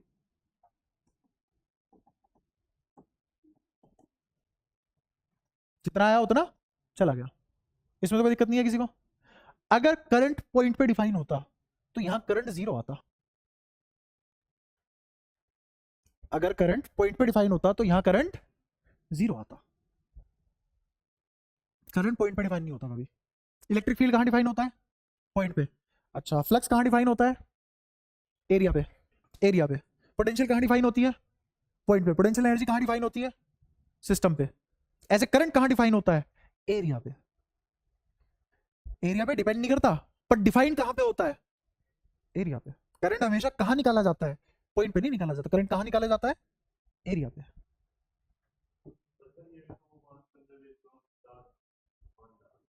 हम्म, अगर मैं करंट निकालू ना इसका, तो नेट चार्ज बता कितना है, जीरो बाय टी। कितना आ गया करंट, दुनिया में कभी करंट ही नहीं बना पाएगा तुल्ले, इसलिए करंट कहां डिफाइन होता है, एरिया पे। तो अगर चार्ज का फ्लो मतलब करंट एट अ पॉइंट अगर डिफाइन करूं तो वो क्या होगा, जीरो। लेकिन अगर वहीं पे किसी क्रॉस सेक्शन एरिया की बात करूं और यहां से मैं बोलूं कि Q coming in time T और यहां पे Q living in time T, अगर मैं इस एरिया पे डिफाइन करूं चार्ज को, इस एरिया पे डिफाइन करूं चार्ज को, तो यहां पे करंट आएगा और वो करंट किसके बराबर होगा, d q by d t. क्या, नॉट डिफाइन कैसे होगा, वो चार्ज रुका हुआ है, वो क्या पॉइंट चार्ज लोकेशन है, क्या वहां पे चलता हुआ चार्ज है, हाँ। चार्ज पॉइंट चार्ज लोकेशन पे रुका थोड़ी ना हुआ है, तो नो डिफाइंड क्यों होगा, नहीं टाइम टी है ना, अरे कुछ तो समय लगेगा ना इसको पास होने में। हम्म? तो जीरो टाइम में चार्ज वहां से निकल चुका, अब तुम क्या देख रहे हो, t इक्वल टू 0 पे यार यहाँ तो चार्ज है नहीं था, हो गया अब वो अगली मोमेंट। तो जब तुम बोल रहे थे कि ये नॉट डिफाइंड है तब तक तो वो आगे बढ़ गया। तुम पता है क्या कर रहे हो, पहला चैप्टर और दूसरा चैप्टर तुमने पढ़ा और तुम कह रहे हो करंट इलेक्ट्रिसिटी तो रुके हुए चार्ज से पढ़ना चाहते हैं। और मैं कह रहा हूं मैंने वर्ड यूज कर रखा है फ्लो ऑफ चार्ज। तो पॉइंट चार्ज लोकेशन के नाम की कोई चीज ही नहीं एग्जिस्ट कर रही है, क्योंकि चार्ज स्टैटिक नहीं है। पॉइंट चार्ज लोकेशन तो तब आएगी ना जब फिक्स हो जाए चार्ज एक ही जगह पे, यहाँ तो फिक्स नहीं है। तो जब फिक्स नहीं है तो पॉइंट चार्ज लोकेशन नाम की भी कोई चीज नहीं है, तो मूव कर गया, तो इसका मतलब रेट आ गया। लेकिन वो rate Q entering Q living zero, net charge क्या है जीरो ऑन दिस पॉइंट। तो अगर इस पॉइंट पे चार्ज जीरो है तो इसका मतलब करंट भी जीरो है। और अगर करंट जीरो है पॉइंट पे तो क्यों डिफाइन करूं, ये तो हमेशा ही होगा। मुझे एक पॉइंट बता दो जहां करंट आ जाए, पॉइंट पे कभी भी करंट आ ही नहीं सकता, हमेशा ही क्या होगा, जीरो। हाँ पूछ। चार्ज पड़ा हुआ, कुछ छेड़ ही नहीं रहा उसे। मैंने अभी इस बारे में कोई बात नहीं की चार्ज मूव क्यों कर रहा है, मैंने कोई बात नहीं किया चार्ज मूव क्यों कर रहा है बस अभी। और ये मैं बताऊंगा क्यों कर रहा है चार्ज मूव, वो भी बताऊंगा, ठीक है। और जिस लहजे में मैं बताऊंगा अभी तुम सब चीजें रटने वाले हो हर जगह, लेकिन मैं तुम्हें हर चीज समझा के बताऊंगा एकदम कहानी की तरह, बीच में झपकियां जारी रहेंगी। क्या करवाते हैं हम बेसिकली, बताता हूँ कैसे करवाते हैं, पहले ये तो पढ़ लो, यही तुम्हें समझ नहीं आ रहा, पहले ये तो सीख लो। हाँ हाँ बिल्कुल, ये और ये तो बराबर ही होंगे ना। हाँ बराबर होंगे, जीरो क्यों आएगा, जीरो क्यों आएगा, एरिया पे चार्ज जीरो नहीं हो सकता। एक पॉइंट पे एक टाइम पे एक ही चार्ज हो सकता है, वही आगे बढ़ गया। इस पॉइंट पे क्या चार्ज है अब, किसी एरिया पे जिस मोमेंट ये चार्ज आगे बढ़ गया होगा उसी मोमेंट दूसरा चार्ज नीचे कहीं आ गया होगा। तो एरिया पे नेट चार्ज जीरो है ही नहीं किसी भी मोमेंट, एरिया पे आने वाला और जाने वाला चार्ज तो बराबर है, लेकिन किसी एरिया पे किसी भी इंस्टेंट पे नेट चार्ज जीरो नहीं है।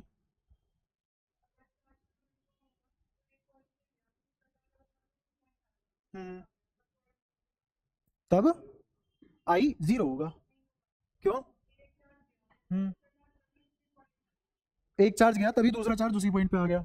हम्म, आई पॉइंट पे बात कर रही है या इस पे एरिया क्रॉस सेक्शन पे बात कर रही है, ये पॉइंट मान लिया, हाँ हाँ रखा हुआ था, आगे मूव कर गया, तो अब करंट जीरो होगा, इस पॉइंट पे जीरो होगा, चार्ज फ्लो यूनिफॉर्म था। हाँ आ गया, नहीं होगा, तुम तो किसी इंस्टेंट पे देख रहे हो ना, अब दोनों बातों में जीरो होगा। अगर वहां पे चार्ज है तो तेरे लिए स्टैटिक है, क्योंकि तेरा टाइम स्लॉट बहुत छोटा है देखने का। और अगर तूने अगले मोमेंट देखा तो चार्ज नहीं है, तो चार्ज ही नहीं है तो वैसे ही करंट नहीं है। स्टैटिक चार्ज से करंट नहीं बनता है और बिना चार्ज के करंट नहीं बनता है। ले, तुम्हें अब प्रॉपर फील आती होगी कि पॉइंट पे नहीं करा हमने करंट डिफाइन, क्योंकि कर नहीं सकते, क्योंकि पॉइंट पे करंट जीरो ही आएगा, कुछ ही कर लो। पूरे सरफेस पे जीरो आई नहीं है, पूरे सरफेस पे अगर चार्ज फ्लो है तो पक्की बात है करंट आएगा। पूरे सरफेस पे अगर चार्ज फ्लो कर रहा है तो, और चार्ज फ्लो करेगा, दो तरीके के करंट होते हैं, एक होता है माइक्रो करंट, एक होता है मैक्रो करंट। माइक्रो करंट तो होता है कि तुम एक चार्ज की वजह से देख रहे हो क्या करंट आया, वो नहीं देख रहे हम ना, वो हमारे सिलेबस में है ना, मैं तुम्हें पढ़ा रहा हूं। हम जो करंट देख रहे हो मैक्रोस्कोपिक करंट है। कौन सा करंट है, macroscopic current bulk movement of charge से आता है। किससे आता है, बल्क मूवमेंट ऑफ चार्ज तो वॉल्यूम में आ सकती है ना, और किसी इंस्टेंट पे वॉल्यूम ही क्या बन जाता है, एरिया।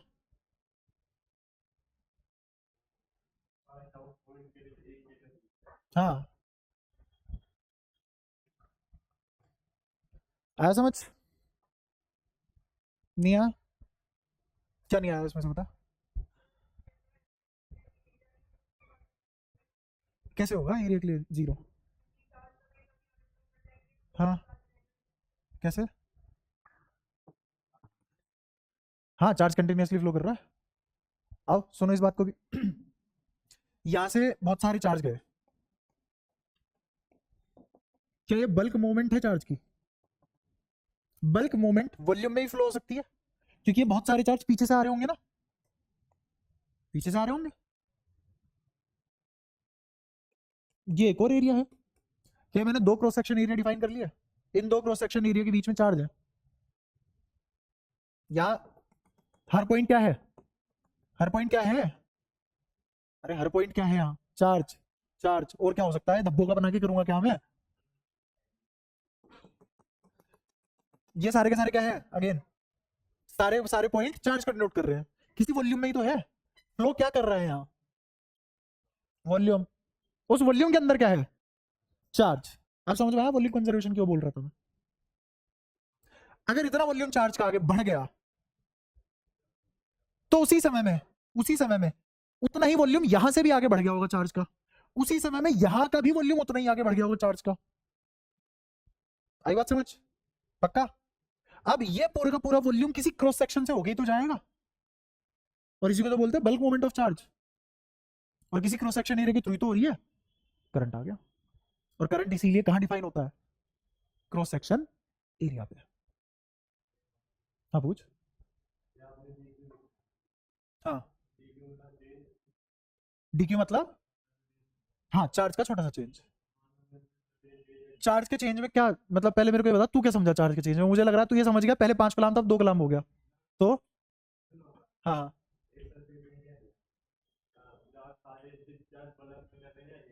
हम्म हाँ हम्म हम्म, हाँ हाँ क्यू नेट जीरो है। हम्म हाँ डी क्यू कहाँ से जीरो हो गया, क्यू नेट जीरो हो गया ना मेरे भाई, क्यू नेट जीरो हुआ है, और ये चार्ज यहां से आ गया, तो मैं तेरे से पूछू कितना चार्ज आगे बढ़ा है, जीरो बोलेगा, बोल के देख जीरो। ये कितने टाइम में हुआ यार, यहां से यहां सारे का सारा चार्ज कितने टाइम में आगे बढ़ा है, टी टाइम में, टी टाइम में ही तो बढ़ा है, तो कितना चार्ज आगे बढ़ गया टी टाइम में, करंट, किसी क्रॉस सेक्शन के थ्रू तो होके गया यार वो, तो इसीलिए करंट कहाँ डिफाइंड है, क्रॉस सेक्शन पे। बल्क मूवमेंट तो वॉल्यूम में ही हो सकती है ना, और उस वॉल्यूम में जितना चार्ज था, उस वॉल्यूम में जितना चार्ज था वो किसी क्रॉस सेक्शन के थ्रू आगे चला गया, तो टी टाइम में कितना चार्ज आगे बढ़ा है, जीरो, जितना उस वॉल्यूम में चार्ज था उतना आगे बढ़ा है, वही करंट है। हाँ और क्यू नेट क्या है, zero.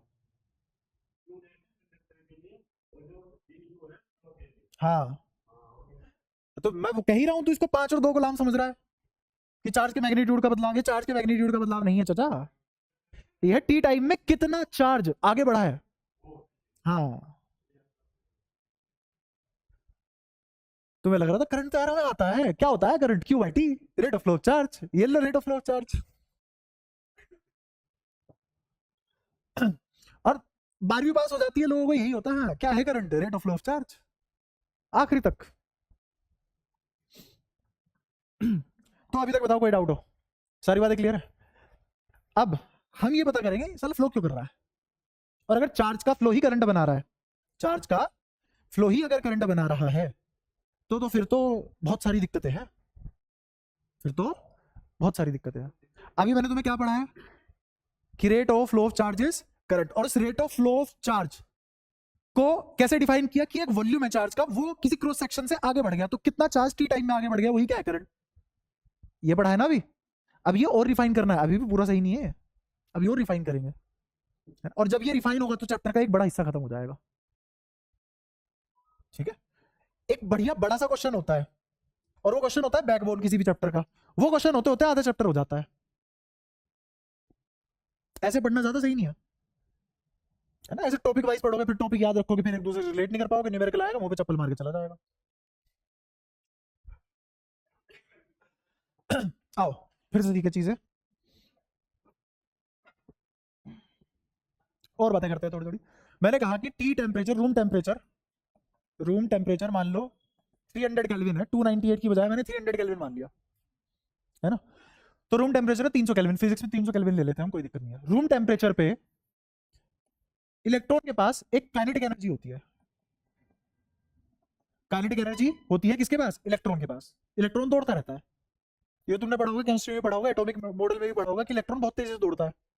Electron 20% of speed of light की तेजी से दौड़ता है किसी एटम में। इलेक्ट्रॉन तो चुप नहीं बैठा हुआ, और इलेक्ट्रॉन दौड़ रहा है तो पक्की बात है काइनेटिक एनर्जी है उसके पास। और अगर फ्री इलेक्ट्रॉन दौड़ रहा है उसके पास भी काइनेटिक एनर्जी है। क्यों? क्योंकि फ्री इलेक्ट्रॉन तो बना ही तब है जब तुमने उसको कितनी एनर्जी दी है, प्लस 13.6 इलेक्ट्रॉन वोल्ट। तभी वो NH शेल में गया, और वो NH शेल का नाम क्या है, इनफाइनाइट शेल। तो हो गया फ्री। वो किससे फ्री हुआ है? एटम से। लेकिन मैंने एक्स्ट्रा एनर्जी दी है उसको, रूम टेम्परेचर पे एक्स्ट्रा एनर्जी होती है, तो बाकी की एनर्जी किसमें कन्वर्ट होती है? काइनेटिक, दौड़ेगा वो। क्लियर है? क्या एनर्जी तो कंजर्व ही रहती है, नहीं कुछ और में नहीं बदलेगी। हाँ, हमेशा दौड़ता रहेगा। इलेक्ट्रॉन तो कभी रुकता ही नहीं, दौड़ता ही रहता है। जिस दिन वो रुक गया एटम नहीं खत्म हो जाएगा क्या? हाँ, फ्री वाला भी दौड़ता ही रहता है। फ्री वाला भी अगर एक जगह रुक गया तो वो लैटिस परफेक्ट मोड नहीं बन जाएगा। खैर छोड़ो, ज्यादा आगे पहुंच गए हो तुम, तुम्हें लैटिस का ही नहीं पता अभी।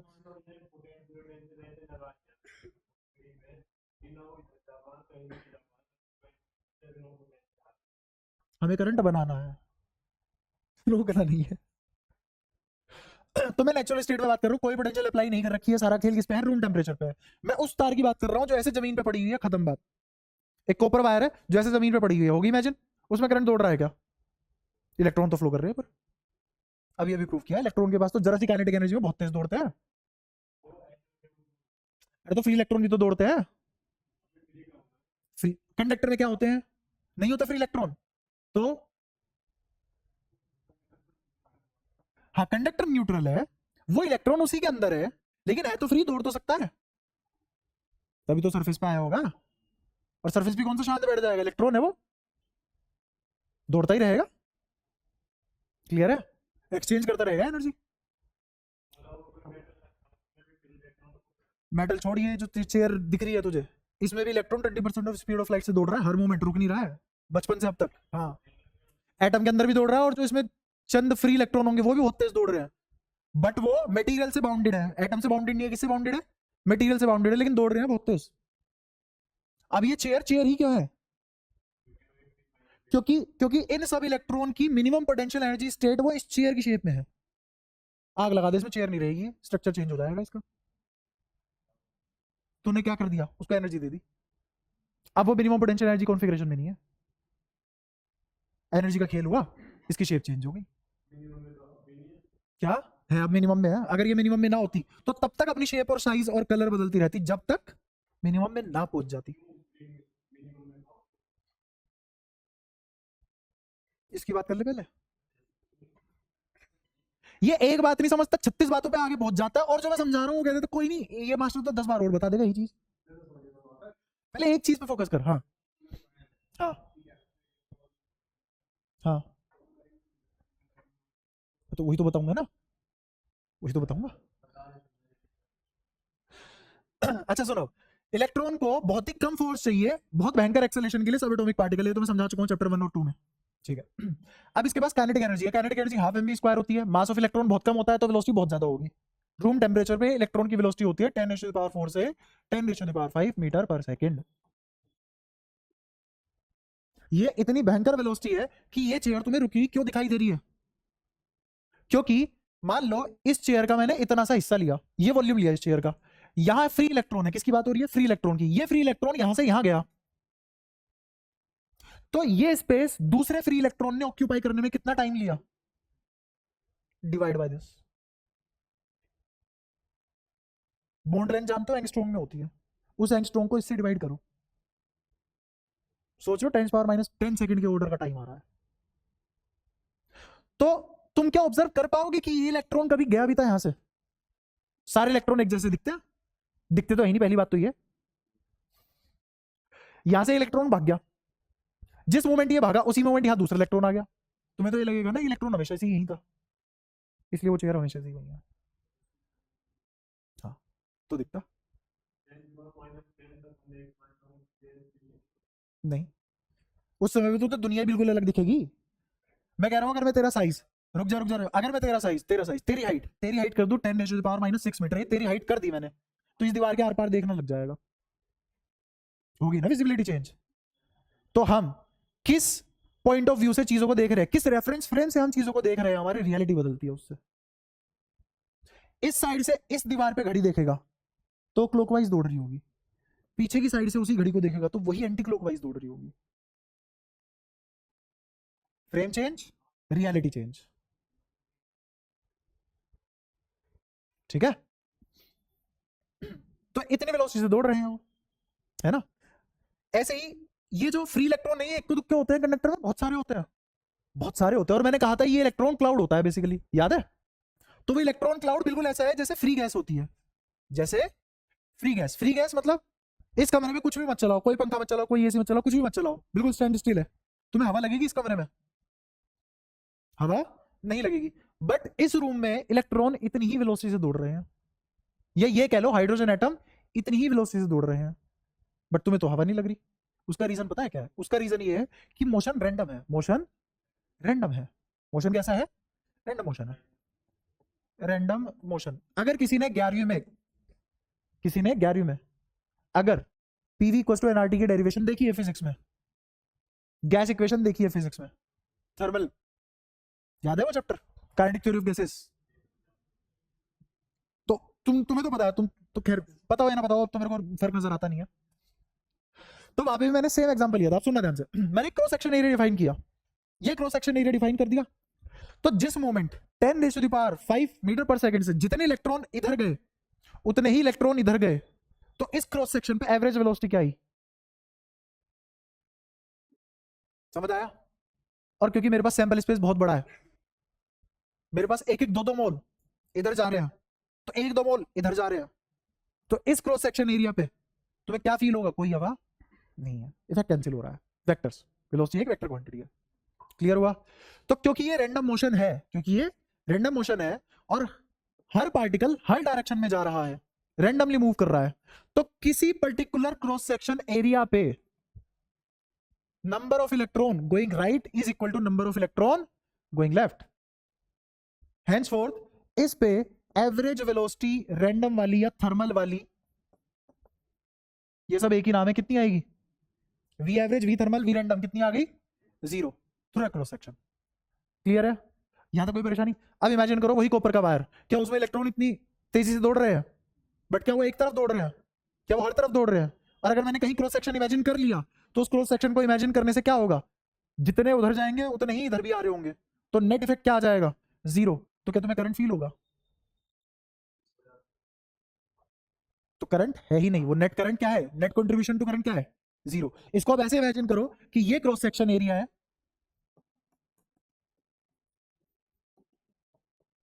ये वॉल्यूम है, इस वॉल्यूम में क्या है? इलेक्ट्रॉन बहुत सारे। टी टाइम में ये इलेक्ट्रॉन का वॉल्यूम इधर आ गया, उतने ही टी समय में ये वाला वॉल्यूम इलेक्ट्रॉन का उधर चला गया।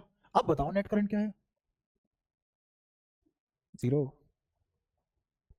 इसलिए पड़ी वायर में बिजली या करंट नहीं दौड़ती। क्लियर है? करंट के लिए मुझे क्या चाहिए? किसी एक तरफ दौड़े इलेक्ट्रॉन्स, रैंडम ना हो मोशन। हाँ, डिसिप्लिन में काम डिसिप्लिन से होता है ना। तो ये यही से आती है सब बातें कि अगर हम खुद को इलेक्ट्रॉन मान ले और हम डिसिप्लिन होके चले और एक साथ चले तो रेवोल्यूशन ला सकते हैं। नहीं, अकेले चलने से कुछ नहीं होता। मैं कह रहा हूं एक इलेक्ट्रॉन को तूने इन डायरेक्शन दौड़वा दिया और बाकी सब रैंडम फ्लो कर रहे हैं, करंट आ जाएगा? फिर अनेकता से भली एकता। क्या जो भी बनती कहां है, तोड़ेंगे तो बाद में। अब सुनो ध्यान से, हमें क्या करना है? यूनिडायरेक्शन फ्लो ऑफ इलेक्ट्रॉन चाहिए। क्या चाहिए? यूनिडायरेक्शन फ्लो ऑफ इलेक्ट्रॉन चाहिए। तो उसके लिए मुझे क्या चाहिए? मुझे वर्क डन करना पड़ेगा इलेक्ट्रॉन पे कि मेरे फोर्स के अलोंग ही डिस्प्लेसमेंट हो जाए। सुनो ध्यान से दोबारा, ऐसी ऐसी बातें मैं हर बार कर रहा हूं, बार बार कर रहा हूं, तो तुम यूज टू हो जाने चाहिए इस बात के। मुझे अगर इलेक्ट्रॉन को एक तरफ ही दौड़ाना है तो मुझे क्या करना पड़ेगा? उस इलेक्ट्रॉन पे वर्क डन करना पड़ेगा इस तरीके से कि जिधर फोर्स लगा रहा हूं उधर ही डिस्प्लेसमेंट आ जाए। बताओ, वापस बताओ, सन्नाटे में जैसे गए हो तुम। हाँ, तो वो वर्क डन, हाँ, फोर्स के अलोंग डिस्प्लेसमेंट आए, ऐसा वर्क डन करवाना पड़ेगा। क्लियर है? और मैं तो नहीं कर सकता इलेक्ट्रॉन पे वर्क डन। क्यों नहीं कर सकता मैं? क्योंकि अगर मैंने 1 न्यूटन भी फोर्स लगाया तो उसकी तो एक्सेलेरेशन यूनिवर्स को सुपरसीड कर जाएगी, वो तो पॉसिबल है नहीं। तो मेरा हाथ यहां से, हाँ, इलेक्ट्रॉन को पता है कि इसका हाथ यहां आ रहा है मेरी तरफ, ये कॉलोनी पार कर जाएगा। तो तुम उतना फोर्स लगा ही नहीं सकते इलेक्ट्रॉन पे, तो हम तो नहीं कर सकते ये काम। तो हम किससे करवाएंगे ये काम? Electric field. शाबाश। तो हम क्या करवाएंगे ये काम? इलेक्ट्रिक फील्ड से करवाएंगे। अब इलेक्ट्रिक फील्ड पैदा करवाने के लिए क्या चाहिए? Potential difference. क्या चाहिए? Potential difference. समझ आया? तो मुझे हायर पोटेंशियल से लोअर पोटेंशियल वाली कोई चीज चाहिए जिसका नाम क्या होता है? सेल या बैटरी केमिस्ट्री में जो पढ़ा है। क्योंकि इस वाले पॉइंट पे क्या होता है? पोटेंशियल हाई होती है, इस वाले पे पोटेंशियल लो होती है। समझ आया? तो ये हो गया वी ए और ये हो गया वी बी। तो वी ए बड़ा होता है वी बी से, और इस पोटेंशियल डिफरेंस के अकॉर्डिंग ही इलेक्ट्रिक फील्ड पैदा होता है। अरे डेल्टा वी से तो इलेक्ट्रिक फील्ड पैदा होगा ना, याद है कुछ कुछ? तो ये डेल्टा वी पैदा होती क्या आ जाएगा? एक इलेक्ट्रिक फील्ड आ जाएगा, और वो इलेक्ट्रिक फील्ड इलेक्ट्रॉन पे अपोजिट डायरेक्शन में फोर्स लगाएगा। और लेकिन एक इलेक्ट्रॉन पे नहीं हो तो सभी इलेक्ट्रॉन पे लगाएगा। तो क्या आप सभी इलेक्ट्रॉन जो इस वेलोसिटी से मूव कर रहे थे, अब वो क्या थोड़े थोड़े यूनि डायरेक्शन में आने लग जाएंगे? तो अब मैं तुम्हें पहले और बाद का मोशन दिखाता हूं। बिना इलेक्ट्रिक फील्ड के ये मोशन था इलेक्ट्रॉन का।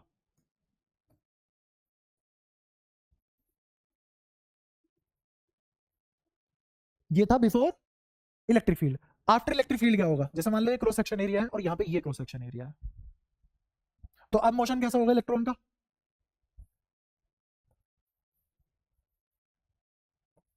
ये 3 इलेक्ट्रॉन का मोशन दिखाया, इससे तो बेटर ये है, फिर भी थोड़ा बहुत तो यूनि डायरेक्शन है। यूनि डायरेक्शन तो ऐसे परफेक्टली ऐसे सीधा नहीं भाग सकता वो। कैसे भाग लेगा? मैं कह रहा हूं इस कमरे में मैंने 500 लोग भर दिए, भरे।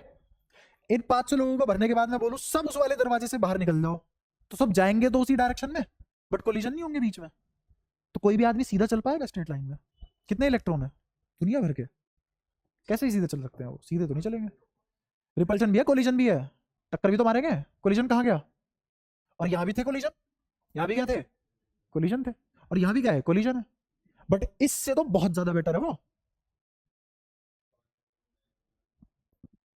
5-6 लोग बना सकते हैं, 1 करोड़ लोग तो नहीं बना सकते ना। और यहाँ कितने इलेक्ट्रॉन की बात हो रही है? 1 मोल, 10⁻23 गिन के देखिए। तो क्या ऐसा हो सकता है कोलाइड ना करे? पॉसिबल ही नहीं है। तो इसलिए सीधा तो नहीं दौड़ सकता इलेक्ट्रॉन, ये तो बात पक्की है। तो फ्री इलेक्ट्रॉन का भी मोशन हमारे अकल और स्कोप से बाहर है। तुम्हें क्या लगता है हम इसको पढ़ने वाले हैं? नहीं। जो ये करेगा हम उसे पढ़ेंगे, पर रास्ता दूसरा लेंगे। जैसे काइनेमेटिक्स में तुमने एक कॉन्सेप्ट पढ़ा होगा एवरेज वेलोसिटी का, याद है? एवरेज वेलोसिटी क्या प्रैक्टिकल कॉन्सेप्ट है कोई? पर फिर भी प्रैक्टिकल। एवरेज वेलोसिटी क्या होती है? एवरेज वेलोसिटी होती है सभी वेलोसिटी को जोड़ दो और डिवाइड बाय टाइम कर दो, यही तो होता है एवरेज वेलोसिटी का निकालना।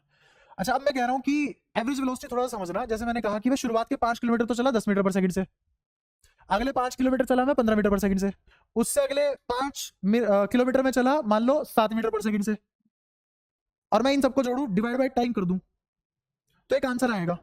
वो आंसर मान लो आया 9.5 मीटर पर सेकंड। तो पता है 9.5 मीटर पर सेकंड का मतलब क्या है? इस 9.5 मीटर का पर सेकंड का मतलब ये है कि मैं ये मान के चल रहा हूं कि बंदे ने जब जर्नी स्टार्ट की तो टी इक्वल्स टू 0 पे ही उसकी क्या वेलोसिटी होगी? 9.5। और टी इक्वल्स टू जब तक वो नहीं पहुंचा अपने डेस्टिनेशन पे, t equals to capital T तक भी वेलोसिटी क्या रही? 9.5। क्या प्रैक्टिकली पॉसिबल है? नहीं। तो फिर हमने पढ़ा क्यों?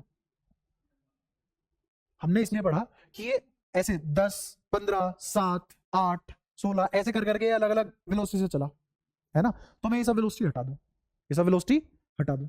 इन सब वेलोसिटी के थ्रू वो मान लो 10 घंटे में 1200 किलोमीटर चला, 10 घंटे में। तो एवरेज वेलोसिटी तुम्हें ये बताती है कि अगर वो इस वेलोसिटी से चलता तो अभी वो 10 घंटे में 1200 किलोमीटर चल लेता। तो हमने एक वो कॉम्प्लेक्स मॉडल को एक सिंपलर मॉडल से रिप्लेस कर दिया। That's what average velocity is. समझ आया? यहां पे भी हम ये हरकत करेंगे, क्योंकि इसको तो नहीं पढ़ सकते हम। कहां गया? इसको तो नहीं पढ़ सकते, अपने स्कोप से बाहर है। तो हम क्या करने वाले हैं? अब इजी रूट लेंगे। अब हम ग्रिड्स बनाएंगे। ऐसे कोई ग्रिड्स बना ली हमने, ये रही ग्रिड्स। अब कोई एक इलेक्ट्रॉन, मान लो ये इलेक्ट्रॉन यहां से यहां पहुंच गया।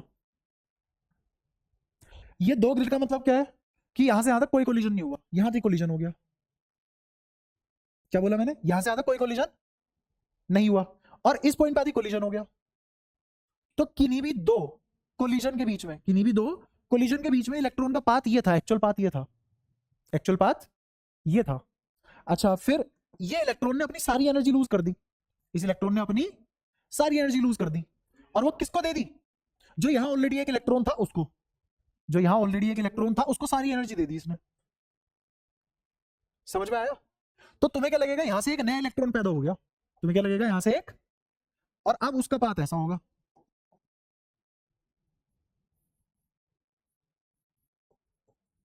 अब फिर से कोलिजन होगा। क्या ऐसे रिपीट होता रहेगा? क्या वो यहीं रुक गया ना कोलिजन के बाद, क्योंकि उसने सारी की सारी एनर्जी किसको दे दी? अपनी, दूसरे वाले को। तो ये तो आगे रेस्ट पे आ गया, तो ऐसे ही रिपीट होता चल रहेगा।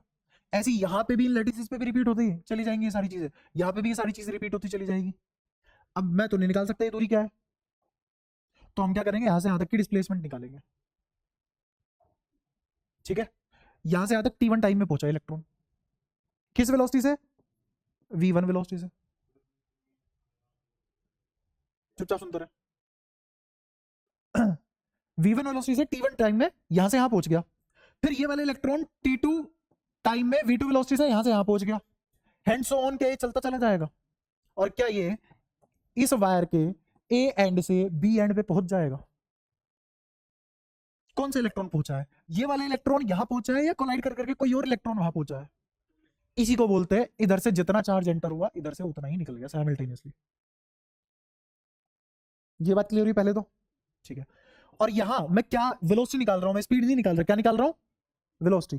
क्यों? क्योंकि मैं डिस्प्लेसमेंट निकाल सकता हूं, ये डिस्टेंस कौन निकाले भाई साहब? और ये तो मैं कभी पता ही नहीं कर पाऊंगा, मैं तो बना के दिखा दिया zigzag पाथ रैंडमली। असलियत में इलेक्ट्रॉन को ऑब्जर्व करने की बात कहां है हमारी? तो हम तो वैसे भी नहीं पता लगा सकते कौन सा रास्ता लिया उसने यहां से यहां पहुंचने में। तो हम सीधा क्या बोलेंगे, भाई साहब देखो डिस्प्लेसमेंट खत्म, तो हम क्या निकालेंगे? डिस्प्लेसमेंट। तो डिस्प्लेसमेंट, यहां भी एक डिस्प्लेसमेंट, यहां भी एक डिस्प्लेसमेंट, ये सभी डिस्प्लेसमेंट बराबर है, ये सभी डिस्प्लेसमेंट बराबर है, लेकिन वेलोसिटी और टाइम अलग अलग है हर डिस्प्लेसमेंट को ट्रेवल करने के लिए, क्योंकि मोशन बहुत ज्यादा कॉम्प्लेक्स है इलेक्ट्रॉन का। उसमें भी हमने एक एजम्पशन घुसेड़ रखी है, क्या? कि इस ग्रिड पे आते ही पिछले वाले इलेक्ट्रॉन ने सारी एनर्जी लूज कर दी और सारी अगले वाले को दे दी। नहीं, तब भी बराबर नहीं होंगे। क्यों बराबर नहीं होंगे? क्योंकि ये वाला मोशन कब आया? ये वाला मोशन तब आया, ध्यान से देखियो, ये वाला मोशन तो तब आया ना जब एक इलेक्ट्रिक फील्ड तुमने ऐसे लगा रखा है, और due to collision, due to disturbance, हर इलेक्ट्रॉन हर बार अलग अलग वेलोसिटी से दौड़ेगा, इसीलिए तो एवरेज निकाल रहे हैं। एक इलेक्ट्रॉन को पढ़ना तो कभी भी उसकी नहीं रहा, ना होगा कभी। ठीक है, क्लियर है सारी बातें? पक्का? तो अब हम क्या निकालने वाले हैं? एवरेज वेलोसिटी निकालने वाले हैं। किस किस डिस्प्लेसमेंट के लिए? इन सभी बराबर डिस्प्लेसमेंट के लिए क्या निकालने वाले हैं? एवरेज वेलोसिटी निकालने वाले हैं। क्लियर है सारी बातें? पक्का? जो हमने इलेक्ट्रिक फील्ड लगाया वो यूनिफॉर्म है, मतलब कांस्टेंट है, और ये यूनिफॉर्म इलेक्ट्रिक फील्ड जो तुमने लगाया किसकी वजह से आया होगा? वही वीए माइनस वीबी की वजह से, वीए माइनस वीबी की वजह से। ये वीए माइनस वीबी कौन प्रोड्यूस कर रहा है? सेल। ठीक है, सेल के पास क्या है? केमिकल एनर्जी, वो किसमें कन्वर्ट कर रहा है? उसको इलेक्ट्रिकल एनर्जी में कन्वर्ट कर रहा है। और इलेक्ट्रॉन कहां से कहां दौड़ते हैं? Higher potential energy to lower potential energy, या फिर lower potential to higher potential energy, नहीं potential, higher potential energy to lower potential energy electron दौड़ता है। लेकिन अगर पोटेंशियल की बात आए तो वो लोअर पोटेंशियल से हायर पोटेंशियल दौड़ता है। क्यों? क्योंकि खुद देखो इलेक्ट्रिक फील्ड के अलोंग जाने से पोटेंशियल घटता है, अपोजिट जाने से पोटेंशियल बढ़ता है। हाँ, इलेक्ट्रॉन लोअर पोटेंशियल से हायर पोटेंशियल रीजन जाता है, लेकिन एनर्जी वाइज हायर से लोअर ही है अभी भी, चाहे इलेक्ट्रॉन हो चाहे प्रोटॉन हो। तो यूनिवर्सल गाइडिंग प्रिंसिपल क्या है? पोटेंशियल एनर्जी, हर चीज हायर से लोअर की तरफ जाती है, चाहे वो इलेक्ट्रॉन हो, चाहे वो प्लस चार्ज हो, चाहे वो माइनस चार्ज हो, लेकिन पोटेंशियल के हिसाब से लोअर टू हाई। कौन? इलेक्ट्रॉन। कौन? इलेक्ट्रॉन।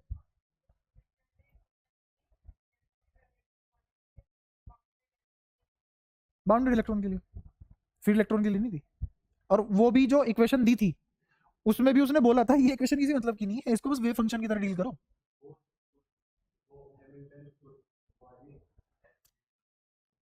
हाँ, हाँ, वो जो तुमने ऐसे रट लिया 3-4 लाइनों में, वो होता है ना तुम्हारे अभी तक पढ़ने का तरीका क्या रहा है हमेशा, कि टीचर आएगा 4 बातें बताएगा, हमें लिखवा देगा, नोट तैयार हो जाएंगे, रट के चले जाएंगे, पेपर दे आएंगे, खुश। अब खुद देख लो उसका नतीजा क्या है। एक छोटी छोटी बात समझाने में मुझे 1-1 घंटा लगता है तुम्हें। खैर, ये तुम अभी भी कंटिन्यू कर सकते हो वैसे, कोई जबरदस्ती नहीं है, पर हाँ समझ के करेंगे तो चीजें मेरे को लगता है ज्यादा बेटर और ज्यादा लंबे समय तक याद रहती है, और तुम्हें हर चीज का पता होता है क्यों हो रहा है ये सब। और यही मतलब है साइंस लेने का, वरना ली क्यों थी, रटने के लिए। तो फिर आर्ट्स लेते कि उस सन में ये हुआ था, इस सन में ये हुआ था। हाँ सामने देखो, गलती तो हमारी है ना, हमने एजुकेशन सिस्टम ऐसे बना रखा है कि आर्ट्स को साइंस की तरह पढ़ा रहे हैं और साइंस को आर्ट्स की तरह। आर्ट्स को साइंस की तरह कौन पढ़ा रहा है? जैसे मान लो मैंने कहा कि गांधी ने कोई मूवमेंट चालू करी XYZ, ये क्वेश्चन नहीं पूछा जाता। अब क्या पूछा जाता है आर्ट्स वालों से, वो मूवमेंट शुरू होने का क्या रीजन था और तुम्हारी तरफ से तुम्हारे क्या ओपिनियन है कि वो मूवमेंट ऐसे ना होके कैसे शुरू होनी चाहिए थी। तो अब आर्ट्स को किसके लहजे में पढ़ाया गया और साइंस किस लहजे में पढ़ रही है? आर्ट्स। ये 4 पॉइंट याद कर लो, काम खत्म। ये तो साइंस में चल रहा है। अरे मैं बस एक एग्जांपल दिया, फील मतलब बहक गया पूरा। ओ भावना दीदी पे चिपक ही गया, छूट ही नहीं रहा। हाँ तो वो होंगे।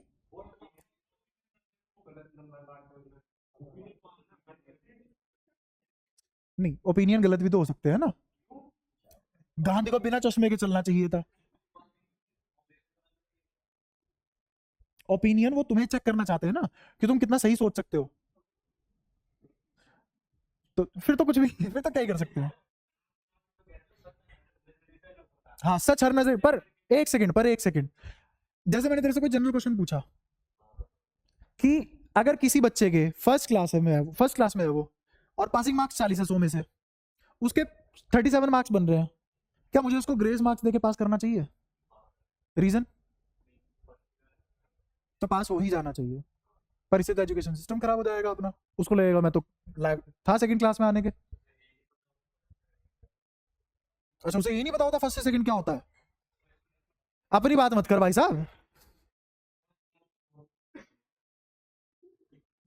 दिख रहा हो तो बातों से। तो ओपिनियन एक मतलब ऐसा होता है ना कि हाँ, कुछ भी आंख फाड़ के ओपिनियन ऐसे नहीं दे दिया कि भाई साहब क्या करा है इसने, चोरी करी है, तेजाब भर दो आंखों में। कोई ओपिनियन है सपोर्ट करता है इसको? है ना, जैसे ये तो कह रहा है कि ओपिनियन मांगा है, भाई हमारा ओपिनियन है, तुम काट ही नहीं सकते, तुमने मांगा है। तो ये बात सही है, स्टेटमेंट सही है, औरत तो पैरों की जूती होती है, एक फेंक के दूसरी ले आओ। मैं बता रहा हूँ तुझे एग्जांपल दे, क्योंकि भाई इसी एग्जांपल से समझ में आते हैं लोगों को चीजें। अब कॉम्प्लेक्स एग्जांपल तो तुम्हें समझ आते नहीं, वो तो सीबीएसई बोर्ड पूछ के चला गया। हाँ तो अब कोई कह रहा हाँ, नहीं नहीं कोई कह रहा हाँ, तो मैं सही कर दूं उसके ओपिनियन को, फिर कोई हाँ तो कर दिया भाई, अब मैं क्या कर सकता हूँ उसमें। लेकिन अब तुम्हें समझ आ रहा है ना कि कॉन्सेप्चुअल बेसिस कहाँ जा रहा है। साइंस में छोड़ रखी है वो चीजें तुमने, टाइम हो गया पता है मुझे। ये समझ आ गया, यहाँ तो कोई दिक्कत? पक्का? ठीक है, अब फटाफट मुद्दे पे आते हैं। तुमने ये सारी बातें सीख ली है, तुम्हें बताया डेल्टा वी से क्या हुआ, तुम्हें बताया डेल्टा वी से हुआ electric field generate, electric field generate होने से क्या लगा, फोर्स, और फोर्स से क्या हुआ, वर्क डन, और वर्क डन से क्या हो गया, करंट आ गया। और क्लियर है? अब इस करंट को निकालेंगे कैसे, सुनना। अगर मैं तुमसे पूछूं कि ये रैंडम वेलोसिटी है, ये रैंडम वेलोसिटी है, कहां से आई? रूम टेम्परेचर पे काइनेटिक एनर्जी की वजह से, रूम टेम्परेचर पे काइनेटिक एनर्जी की वजह से, है ना? तो ये सब इलेक्ट्रॉन की अलग अलग होगी और रैंडम होगी। लेकिन अगर मैं एवरेज निकाल लूं, ये होगा ना एवरेज, तो समझ आ रहा है ये एवरेज है। ये क्या है, summation of all the velocity random velocity divided by all the electron. तो किसी भी क्रॉस सेक्शन के थ्रू ये क्या आएगा, ये समझ आता है? क्या मैं ये डब्बा तुम्हें समझा पाया हूं कहां से आया? ये क्रॉस सेक्शन है, जितने इलेक्ट्रॉन इधर गए उतने इलेक्ट्रॉन इधर आ गए। तो इस क्रॉस सेक्शन पे नेट एवरेज वेलोसिटी क्या रही? एक इलेक्ट्रॉन की वेलोसिटी 0 थी क्या? नहीं। 2 की 0 थी क्या? नहीं। 3 की 0 थी क्या? नहीं। सभी के सभी की क्या थी टोटल? Average, average 0। क्लियर है? अच्छा यहाँ कोई क्रॉस सेक्शन एरिया है, हर इलेक्ट्रॉन की अलग अलग वेलोसिटी है, उन सबको जोड़ दिया, जितने इलेक्ट्रॉन थे उससे डिवाइड कर दिया, तो क्या एवरेज वेलोसिटी नहीं आ गई इस क्रॉस सेक्शन के थ्रू? कितनी आई वो? 0 ही आएगी, प्रैक्टिकली देखा हमने। हो गई वाली बात क्लियर? ठीक है। अब इलेक्ट्रिक फील्ड क्या कांस्टेंट है? अगर इलेक्ट्रिक फील्ड कांस्टेंट है तो मुझे बताओ कि ये इलेक्ट्रिक फील्ड क्या इतना फोर्स लगाएगा चार्ज पे, और ई क्या है, इलेक्ट्रॉनिक चार्ज, ई क्या है, इलेक्ट्रॉनिक चार्ज। तो इतना फोर्स लगाया किसने, इलेक्ट्रिक फील्ड ने इतना फोर्स लगाया किस पे, चार्ज पे। और फोर्स तो मास इंटू एक्सेलरेशन के बराबर होता है, और मास किसका, इलेक्ट्रॉन का। ये क्या एक्सेलरेशन निकल के आ गई, तो एक्सेलरेशन बोलो कितनी आ गई, minus e E by m. क्या एक्सेलरेशन वेरिएबल है कांस्टेंट है, बता कौन कौन सी क्वांटिटी है, ये वेरी करा है। ई हमने अपने सगे बुद्धि और हाथों से कांस्टेंट किया है, और मास ऑफ इलेक्ट्रॉन कब बदला भाई, तो कि सारी टर्म कांस्टेंट है, तो एक्सेलरेशन भी। अगर एक्सेलरेशन कांस्टेंट है तो याद करो वो दिन जब मैंने तुम्हें 3 हिस्सों में काइनेटिक्स तोड़ के पढ़ाया था, पहला एक्सेलरेशन 0, दूसरा एक्सेलरेशन कांस्टेंट, तीसरा एक्सेलरेशन वेरी। तो ये कांस्टेंट एक्सेलरेशन के लिए इक्वेशन ऑफ मोशन आ जाती है 3। तो जिसमें से पहली इक्वेशन ऑफ मोशन क्या है, v बराबर u प्लस at। ये कब लिख सकता हूं मैं, जब एक्सेलरेशन कांस्टेंट हो, वरना नहीं लिख सकता। तो ये इक्वेशन लगा देंगे हम। अब बताओ अगर मैं v1 लिखूं, v1 क्या है ना, velocity of one electron when electric field is applied, ठीक है। अच्छा u क्या है, रैंडम वेलोसिटी ऑफ पहला इलेक्ट्रॉन, एक्सेलरेशन कांस्टेंट है, टाइम t1 लगा, टाइम क्या लगा t1, ऐसी v2, ऐसी vn, क्या, हाँ तो यही तो है इनिशियल वेलोसिटी थर्मल वेलोसिटी थी ना, पहले वाली ही तो है ये। अरे थर्मल वेलोसिटी है, क्या है, थर्मल वेलोसिटी। इलेक्ट्रिक फील्ड लगने से पहले क्या वेलोसिटी, थर्मल वेलोसिटी, लगने के बाद क्या आ गई, v1। अब मैं कह रहा हूं इन सबको जोड़ दो, तो यहां क्या आ जाएगा, समेशन ऑफ v आ गया, क्लियर है। इधर क्या आ जाएगा, समेशन ऑफ यू आर इन सबका समेशन। यहां क्या आ जाएगा, ए बाहर कांस्टेंट क्वांटिटी का एवरेज नहीं आता, तो अंदर क्या आ गया, समेशन ऑफ टी। कितने इलेक्ट्रॉन लिए थे हमने टोटल, कैपिटल एन, पूरी इक्वेशन को कैपिटल एन से डिवाइड कर दो। तो इधर क्या आ गया, इधर तो आ गया वी एवरेज, इधर क्या आ गया, वी एवरेज, और राइट हैंड साइड में क्या आ गया, देखो जरा, यू आर बाय एन। ये कितना होता है, अभी अभी पढ़ा के आया, देखो ऊपर पूरा आगे। अच्छा और इसका क्या आ जाएगा, इसको क्या बोल देंगे, एवरेज टाइम, क्या बोल देंगे, एवरेज टाइम, क्लियर है।